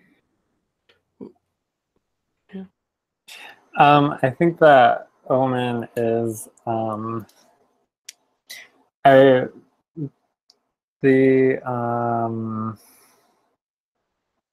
steering thing. Boost. The steering thing is probably in like an open sort of roomy thing. If I'm projecting what I think of a fishing boat is onto the internet, and you can all see that in your mind's eye, you know what I'm talking about. And I think that Omen is standing beside Cleary and looking kind of like very boredly. Yeah, that's exactly what I'm thinking. Looking very bored and like just paying attention to Cleary and like smoking a cigarette out of the cockpit or whatever. Yeah, and like meanwhile, Cleary is like, you could cook them, you could fry them. Anyway, proceed. That's a good question Alex had. Do we heal some harm? Oh, sure, yeah. You guys can heal. You heal 1 harm per day. Carpe diem. How many days has it been since our last fight? I don't know, like probably 1, right? You guys Okay. like got messed up, you hit out, and then the next day is set out. And now it's the evening of the second day. So you were so close to getting that 1 harm. but no. Hey Omen, we got a company coming. Oh, thank God. I'm gonna throw out the cigarette into the river, and you see it get eaten up by the bacteria. And then I'm just like gonna walk over and be like, all right, what do we got?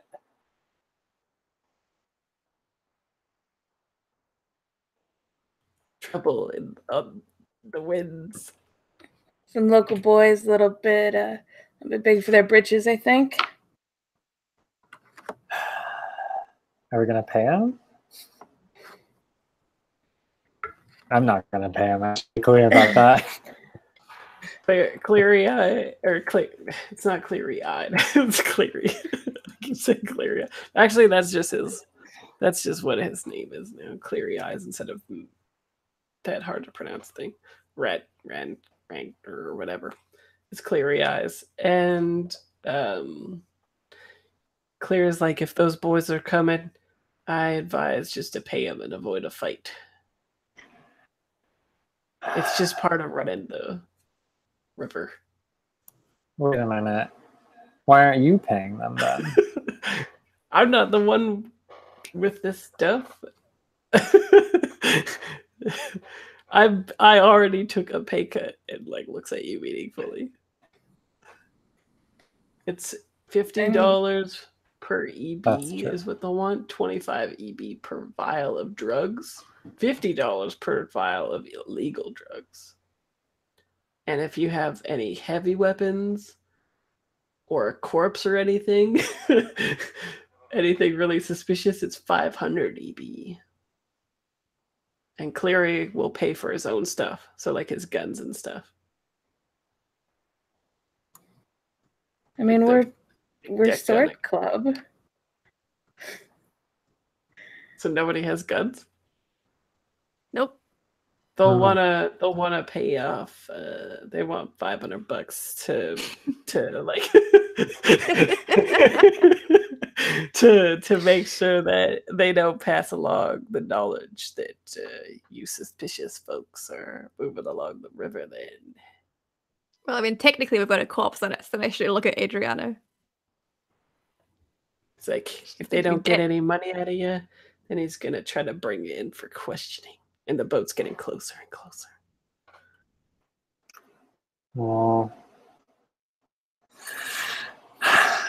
I guess we should just pay him. I mean, like, I would be fine turning this into a tussle, but like, we might fall into the water, and then that's really just awful. Maybe we can just like threaten them and they'll just leave us alone.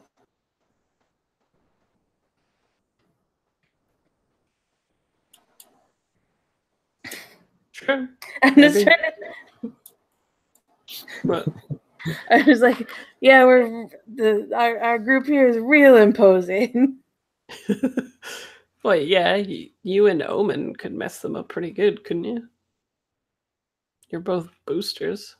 Yeah, I guess Omen looks the part. Iota, I mean, you're in sweats, but otherwise imposing, right? We'll just do that like old samurai movie thing, and we'll like really a little bit of the blade from our sheath swords, and I'll be like, "Bling." What? You were like breaking up a little bit, so all I heard was like samurai bling. Oh, Darren, are you there? Oh, Oh, you're like robotic. you guys have that. Wait, let me What? bring up for me. What? What, Darren? Let me just reconnect because you guys were breaking up. Your like video and audio is breaking up for me.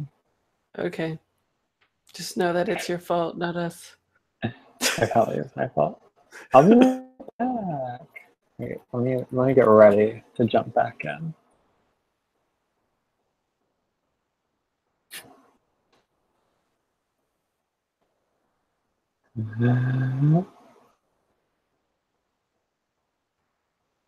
Okay, you don't have to wait for me. Okay. Nice. Okay, so yeah, basically it's just a local grift though, right? Like they just roll around all the boats getting protection money. So they might not be that tough, or they might be. Who knows? How do you want to deal with it?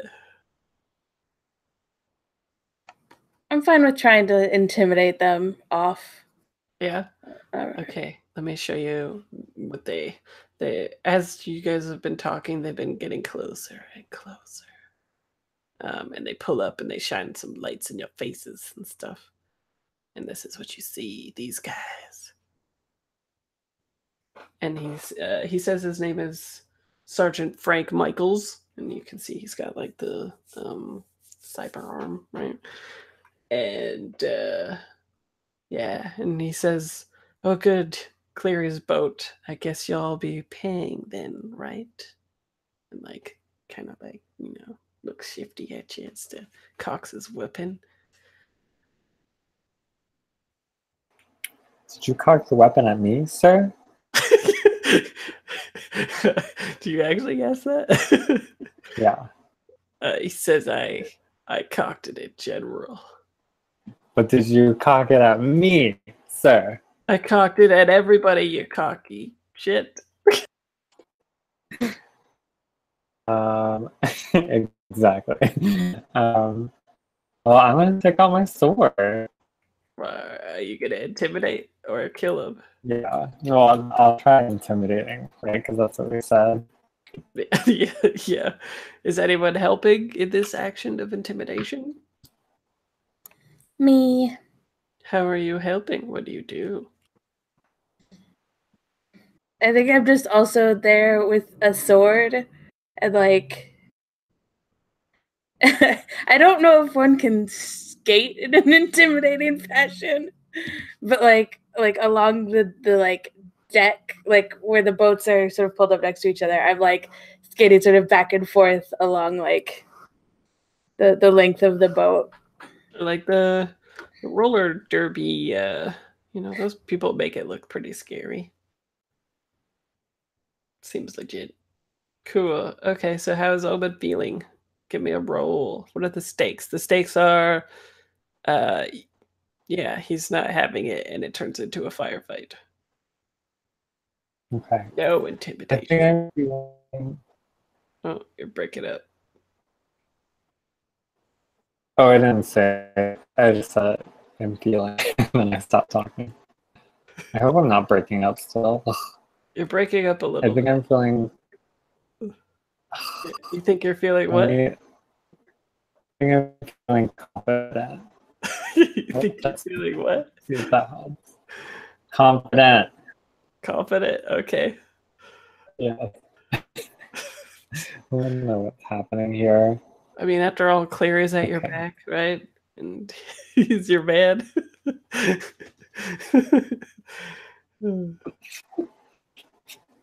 Yeah, sure. I like that I've turned Clary into someone you like hate after you're like, hey. Okay, It's so mid result. Mid result. So, a complication. I think they like. Yeah, I think he backs down, right? And he's like, "We don't need a firefight in the evening, but you haven't heard the last from us." And then as you go, Clary turns to you and he's like, "They'll be back in greater numbers." Turns into like a nature documentary. Well, Cleary, I guess we better hurry this tugboat up. Easily frightened, but return in greater numbers. The line from Star Wars, whatever it is. The Tusken Raiders.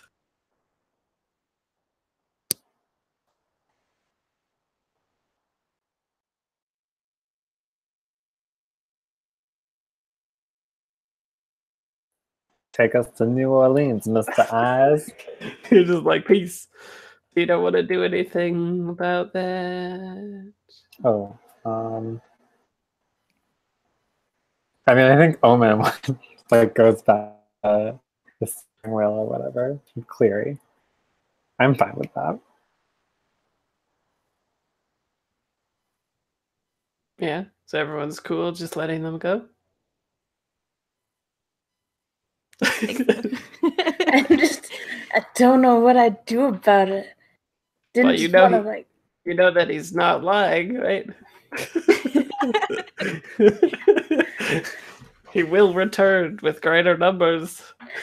Like, I don't just want to kill a bunch of people, but I also don't want to get this dude's boat fucked up. Do you want to know a little bit about him? The crooked renegade U.S. Army officer who attempts to squeeze the characters for a bribe. He has no hesitation about blowing the Verena out of the water if the characters make trouble for him. What if we just make our boat go faster? How are you going to do that? You already have like engines that are the long name abbreviated. I can like overclock them or something, or make it like just like stress out the engines. Oh, interesting. Rub some tiger blood on it. Tiger blood? What? Okay. It's a reference to something. That's a reference in the back of my head to something, but I don't know what it is anymore. Tiger blood makes engine fast. Sure. Okay, so you guys let them leave, and then you're gonna go see if you can overclock the engines. Yeah, totes. Is everyone down with that? They're leaving now. Okay.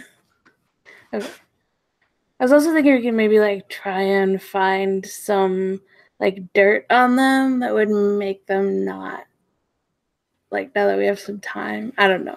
Or we could just go faster. Chances are when they come back, they're not going to be like sidling up and being like, how about that money? The next time they're probably just going to be like, I'm going to kill you when you're probably sleeping. I don't sleep, so joke's on them. Yeah, you'll die awake then.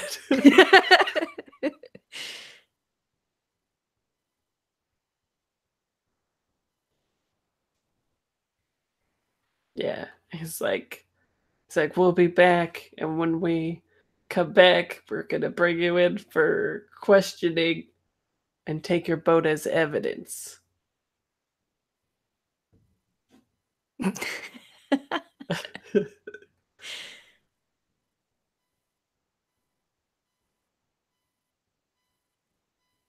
Sound good? Okay.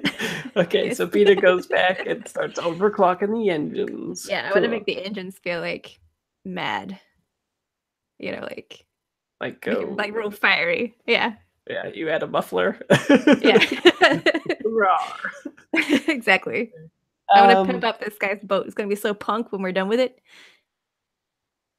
Cool. Okay, so I think the stakes are that you do the thing, but it like hurts the engine, right? Right. Yeah.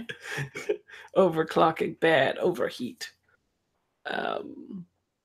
Cool. I'm ready for this to fail. I don't feel good about this role. Nice. That's good.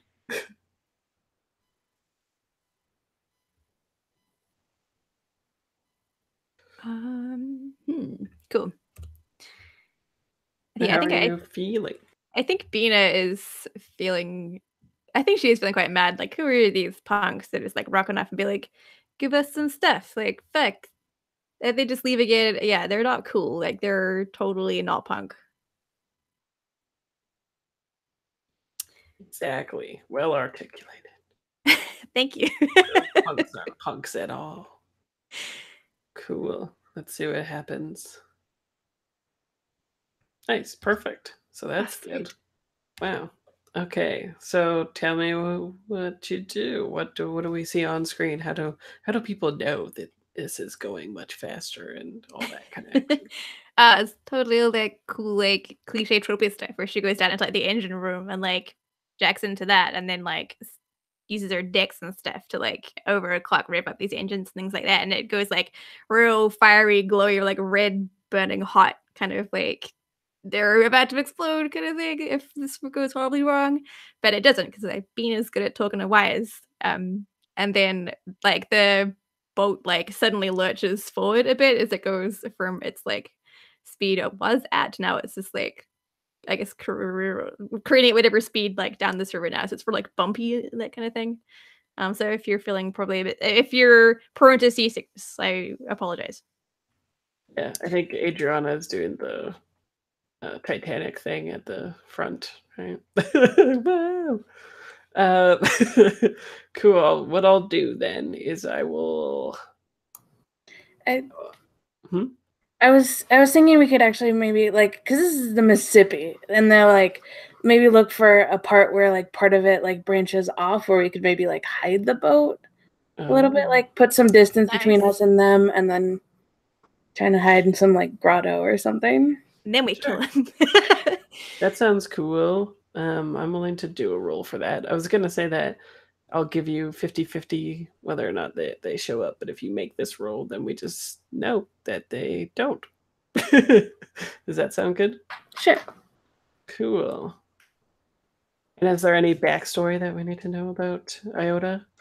Were they born on the bayou?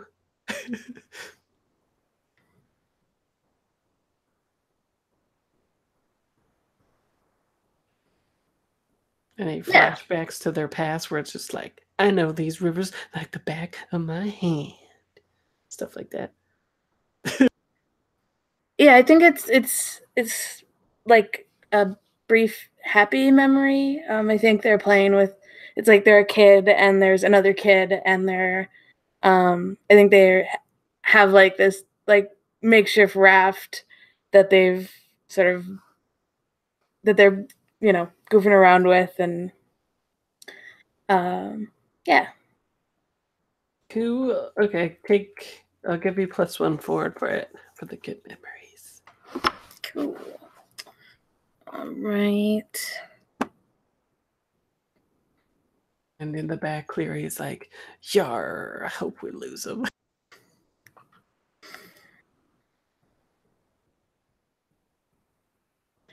I think a lot of times when Yoda thinks about the past that they're sad, but I think here they're joyful because they're like, they have the joy of the memory and the sad part hasn't kicked in yet. So, roll. That was not including the +1. Oh, it wasn't. Okay, so It wasn't. 7. Okay.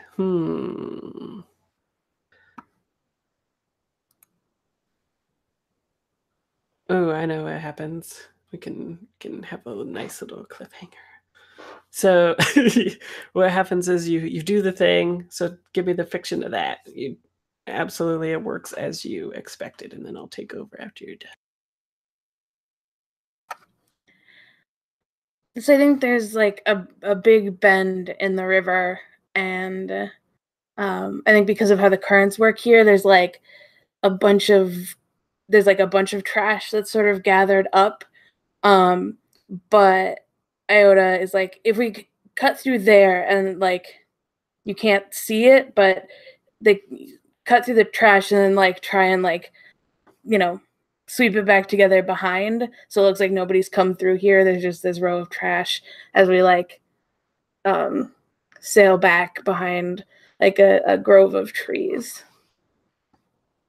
Cool. Yeah, so I think that happens, and during the night you see them like patrolling and stuff like that, but they never spot you. They like actually what happens to put it together is maybe at first they are like chasing you, and then you like overclock it, right? You outrun them, and then Iota's the one steering, and then you do what you just said, right? So it ties together. It's not like disjointed. And then when you like go, lights out on it and all that kind of stuff, they just kind of like do the whiz by and search for them, and yells of anger and masculinity ensue as they can't find it. And Cleary and Grace, his daughter, are talking down in like dang, I keep like abstracting the ship as number 1. On the outside it looks like the ship from Forrest Gump. On the inside it's the ship from Jaws. The only movies I know, I guess. But there's like that typical table that's small where everyone's like can eat around it and all that kind of stuff, along with the bunks surrounding around it, right? That's what I remember from Jaws. And they've got like a oil type lantern thing on the table because the lights are all out and they're trying to be quiet and stuff like that. And as you guys get well, anyone can hear this, I guess, but someone overhears them saying, or maybe it's just the camera as we zoom in,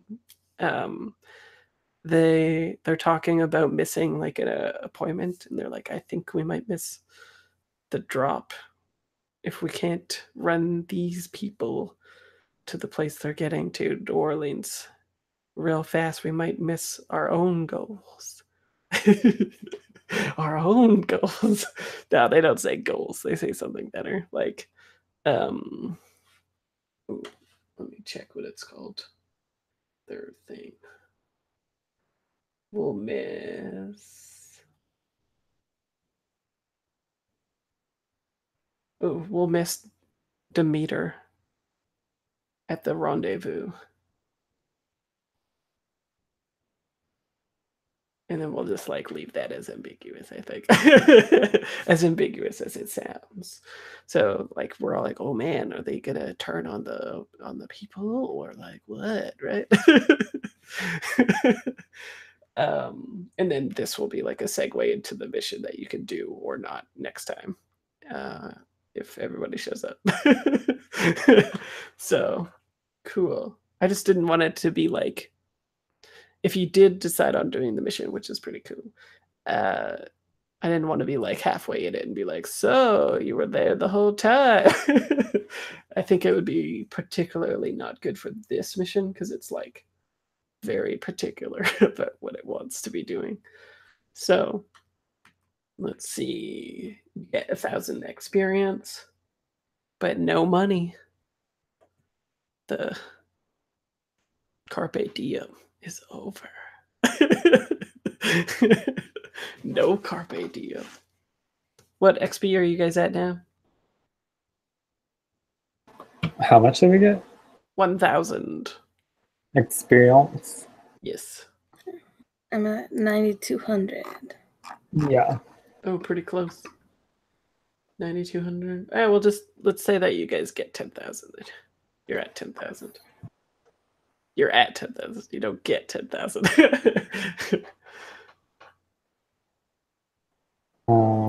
You can level up. This is the one where we can multi-class, can't we? Yeah, +1 class slot from any class. I want to sync something. You want to what? Oh, sink something. I thought I'm like, are you gonna sink the boat? For a while, I was like, I want to be synced to my wired reflexes. That's cool. But I don't know what I would do with that beyond what wired reflexes already kind of gives me. Yeah, that's true. If you could give me an idea, I might buy it, but yeah. I know. Well, I don't know. I'm even better at being fast. Yeah. This way, if we don't even roll, if two people have wired reflexes, I go first. Well, I don't want to take up all the time just talking about it, but let me read the thing again about what the Ace's holding is. And then I can think about it. I just want to be synced up with something. Maybe it'll be a jacket.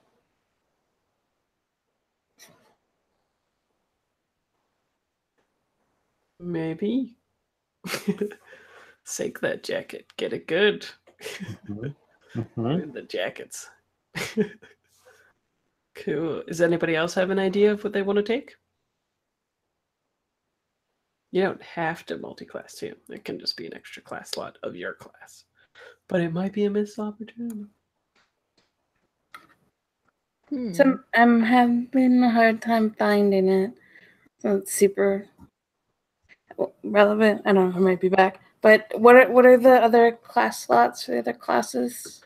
What do they do? So you're a booster, right? Yeah. So the other class slot would be you're like also a hacker now, right? With a speciality, or a ace with something synced. So you could have like a gun synced to, or I guess a jacket, like some people. But it basically gives you a lot more fictional positioning with whatever you're synced to. And yeah. So you dabble in being an ace at something. All right. Trying to decide if I want to sync with my sword or with my skate feet. That'd be fun. I like it. Yeah, both of you could. Ooh. Nice. Both are awesome. You can't go wrong. What about you, Lauren? What are you doing with your upgrade? I don't know. I was likewise tempted to like also sync up to a sword or something so we can officially be sword club.